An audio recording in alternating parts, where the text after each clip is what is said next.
Hello, నమస్తే. మీ అందరికీ సుపరిచితమైన ఒక మంచి క్యారెక్టర్‌ని ఇంట్రొడ్యూస్ చేస్తాను. మీ ఫ్రెండ్స్‌లలో గానీ, ఫ్యామిలీ మెంబర్స్‌లో గానీ, మీ కొలీగ్స్‌లో గానీ, మీరు కొంతమందిని చూస్తూ ఉంటారు. కలిసిన ప్రతి ఒక్కరితోటి మీతో ఏమన్నా విభేదం ఉన్నా ఒక 100 మందికి చెప్తారు.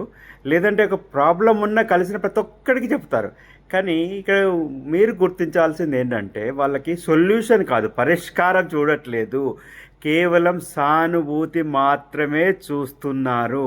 మీకు అలాంటి వాళ్ళు తారసపడిందంటే దండం పెట్టేసి మీరు పక్కకు జరుపుకోవాలి. లేదు అంటే అనవసరంగా మీకెంతో విలువైన సమయాన్ని, మీ ఆరోగ్యాన్ని, మీ మెదడుని పాడు చేసుకోవడానికి అవకాశం ఉంటుంది. ఇలాంటి వాళ్ళు మీకు తారసపడినప్పుడు అలాగా మీకు ఇబ్బంది అయింది, మరి ఏమి పరిష్కారం మీరు ఆలోచిస్తున్నారు, ఏమి ఎలా సాధించారు ఏంటి, ఇలాంటివన్నీ అడిగారనుకోండి, మళ్ళీ మళ్ళీ మీ దగ్గరికి రారు. మిమ్మల్ని మీరు కాపాడుకోగలుగుతారు. ఇలాంటి వాళ్ళ దగ్గర నుంచి మీరు తస్మాత్ జాగ్రత్త.